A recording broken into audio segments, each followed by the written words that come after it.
अस्सलाम वालेकुम।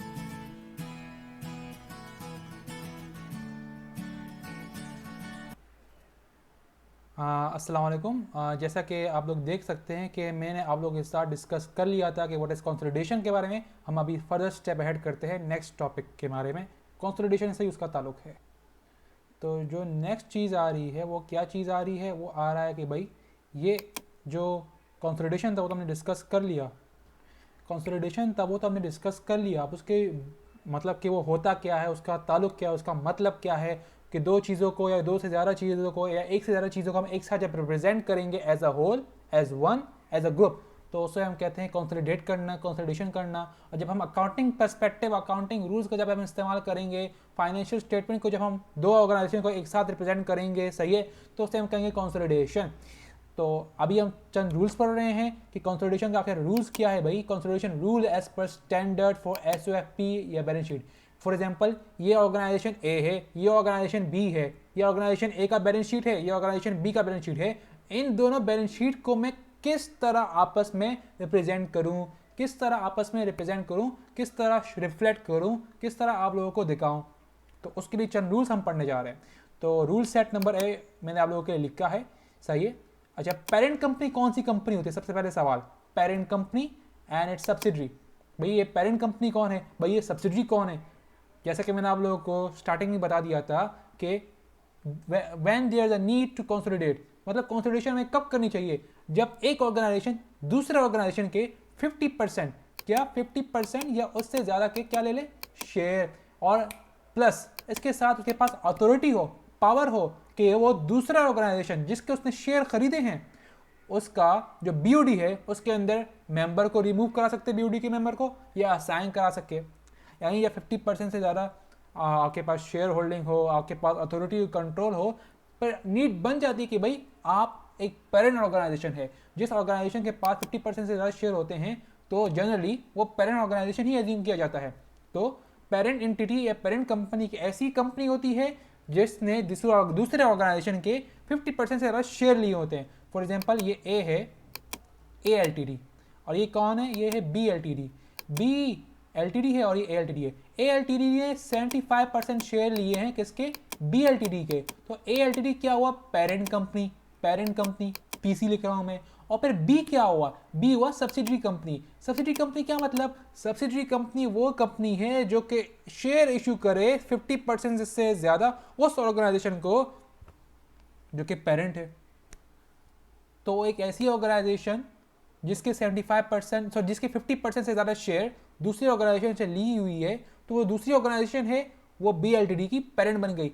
तो एक पेरेंट कंपनी बन गई और बी क्या है, सब्सिडरी कंपनी बन गई। फिर से पेरेंट कंपनी बनाने के लिए आपको 50% ज़्यादा शेयर होल्डिंग चाहिए। अगर आप किसी ऑर्गेनाइजेशन के अंदर पैसे इन्वेस्ट करें, उसके बदले में 50% ज़्यादा शेयर ले ले, तो आपके लिए दूसरी ऑर्गेनाइजेशन सब्सिडरी बन गई और आप कौन हो, पेरेंट। तो parent company and subsidiary shall add up all of its liability and assets as it is the main purpose of consolidation। मैंने क्या बताया था कि जब आप एक से ज़्यादा चीज़ों को एक साथ गैदर करते हो, एक्यूमुलेट करते हो, पर एज अ होल प्रेजेंट करते हो, सही है, तो हम क्या कहते हैं उसे, कंसोलिडेशन। तभी एक पेरेंट कंपनी और एक सब्सिडरी कंपनी जब अपने एसेट्स एंड लाइबिलिटीज़ को एक साथ मिला देंगी और रिप्रेजेंट करेगी एक ही फाइनेंशियल स्टेटमेंट, एक ही balance sheet, one balance sheet की सूरत में, तो हम क्या कहेंगे उसे, हम कहेंगे कि भाई ये एक कंसोलिडेटेड बैलेंस शीट है, ये एक consolidated statement of financial position है।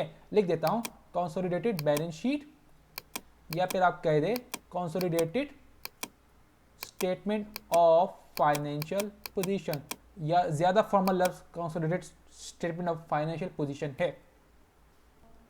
आप आ जाइए, हम आगे बढ़ते हैं कि भाई पहला रूल तो हम समझ गए कि भाई एसेट एंड लाइबिलिटीज जो भी होती हैं बैलेंस शीट के अंदर उन सबको एड अप करा दो और रिप्रेजेंट करा दो, सही है, तो वो हम कहेंगे कंसोलिडेटेड फाइनेंशियल स्टेटमेंट है। मैंने पूरी बात नहीं बताई, मैंने आपको आधी बात बता दी है, आधी बात आगे जाके बताऊंगा।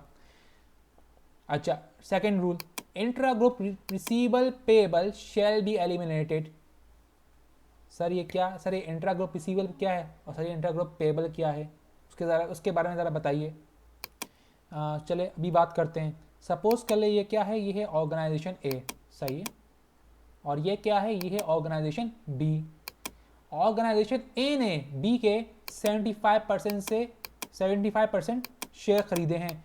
ए ने बी के 75% शेयर खरीदे हैं, तो ए क्या हुआ, पेरेंट कंपनी, बी क्या हुई, सब्सिडरी। अच्छा, अब क्या होता है कि जो पेरेंट कंपनी है, पेरेंट कंपनी ने कुछ सेल्स की है सब्सिडरी को, सही है, और बी ने कुछ सेल्स की है पेरेंट को।